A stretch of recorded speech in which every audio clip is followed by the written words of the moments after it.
The Curse of the Old Forest. It was the summer of 1978 when the town of Willow Creek became the center of a chilling mystery. 4 teenagers, curious and fearless, ventured into the depths of the old forest, a place whispered about in dark corners and avoided by the locals. They were never seen again. The forest was a sprawling labyrinth of ancient trees, thick underbrush, and a suffocating silence that seemed to hold its breath. For years, rumors swirled about the fate of the missing teens. Some said they were lost to the elements. Others believed they had stumbled into a hidden, malevolent force. As the years passed, the forest fell into disrepute, and people avoided it, fearful of the legends that claimed the old forest was haunted by an ancient evil. Dr. Charles Everett, a historian specializing in ancient myths, had heard the stories of the old forest. Intrigued by the mystery of the missing teenagers and the local legends, he decided to investigate. Armed with historical texts and old maps, he set out to uncover the truth. Charles discovered a series of old documents in the town archives detailing the history of the old forest. They spoke of an ancient Nephilim, a being of immense power and malevolence who had once terrorized the land. According to the documents, this Nephilim was banished to the forest long ago by ancient rites, a punishment for its evil deeds. The Nephilim, whose name was lost to time but remembered in fearful whispers as the Elder Shadow, was bound to the forest, its evil seeping into the very land. The more Charles delved into the records, the more he realized that the old forest had been a place of dark rituals and sacrifices meant to contain and control the Elder Shadow. The forest was not merely a place of natural beauty, but a prison for a malevolent entity. Determined to understand the truth, Charles planned an expedition into the heart of the forest. As he ventured deeper into the old forest, Charles felt a growing sense of dread. The forest was unnaturally silent, the usual sounds of wildlife conspicuously absent. Shadows seemed to move of their own accord, and the air was thick with an oppressive energy. Despite his extensive preparation, he could not shake the feeling that he was being watched. After several hours of hiking, Charles stumbled upon a clearing with an ancient stone altar at its center. The altar was covered in strange symbols and inscriptions, which matched those in the old documents he had studied. The realization struck him. This was the site of the ancient rituals. Charles set up his equipment to document the altar, but was interrupted by a sudden chill in the air. A low guttural growl reverberated through the forest, making his blood run cold.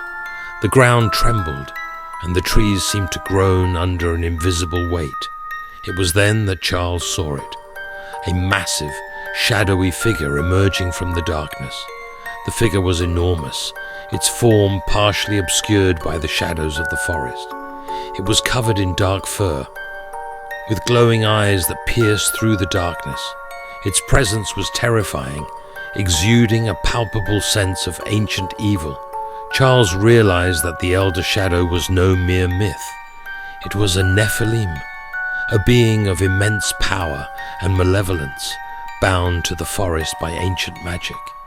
The Nephilim, with a voice like thunder and a presence that seemed to warp reality, spoke in an ancient tongue. Charles, despite his knowledge of ancient languages, could not understand the words but felt their meaning. The creature was enraged at being disturbed. The stories had been true. The Nephilim was a guardian, but not of safety. Its role was to enforce the ancient curse placed upon it.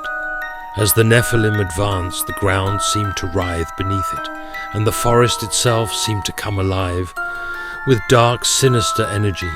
Charles, paralyzed by fear, could only watch as the creature approached. The ancient symbols on the altar began to glow with an eerie light, and the Nephilim's eyes flared with a malevolent intensity. The Nephilim's roar shook the forest, and Charles felt an overwhelming force pushing against him. The ancient curse, meant to contain the evil within the forest, was breaking.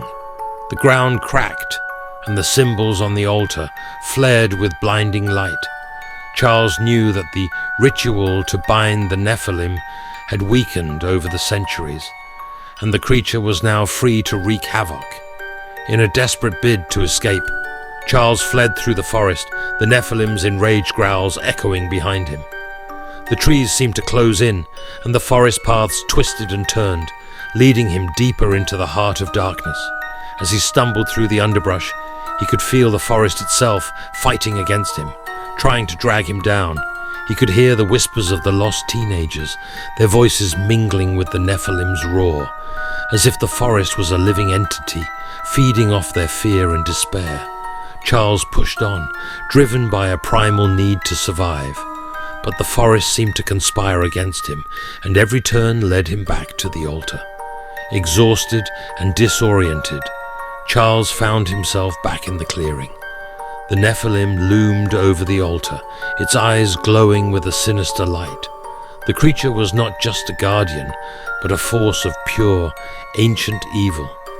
Charles knew that to stop the Nephilim, he would need to complete the ancient ritual, to restore the binding magic and trap the creature once more.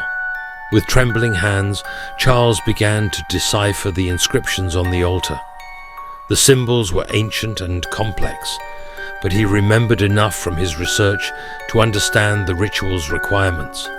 As he worked, the Nephilim's growls grew louder, more insistent, its rage palpable. The forest around him seemed to be alive with dark energy, and the air grew colder. Charles chanted the ancient incantations, his voice barely audible over the din of the Nephilim's roars. The ritual was a desperate measure, and he could only hope that it would be enough. As he completed the final words of the incantation, the ground shook violently, and the Nephilim let out a deafening howl. The symbols on the altar blazed with a blinding light, and the dark energy of the forest seemed to be drawn toward the altar. The Nephilim roared in fury as it was pulled back into the shadows, the binding magic forcing it to retreat. When the light finally faded, the forest was eerily silent. The Nephilim was gone, its presence vanquished once more by the ancient magic. Charles, exhausted and battered, collapsed beside the altar. The forest was still, the oppressive energy gone. He knew he had narrowly escaped a fate worse than death. The Nephilim had been a true terror, a relic of a time when ancient evils roamed the earth. The old forest would remain a place of dark legends, its secrets buried once more. Charles left the forest, his mind forever scarred by the experience. The town of Willow Creek would continue to whisper about the ancient evil that lurked in the old forest, and the story of the missing teenagers would remain a chilling reminder of the darkness that lay just beyond the edge of civilization. As he looked back at the forest, he felt a deep sense of foreboding. The Nephilim was bound once more, but the ancient evil had not been eradicated. It was simply waiting, lurking in the shadows, ready to emerge again when the time was right. And so, the old forest remained, a place where nightmares walked, and the elder shadow continued its eternal vigil. A curse upon the land, waiting for the day when it would be free once more.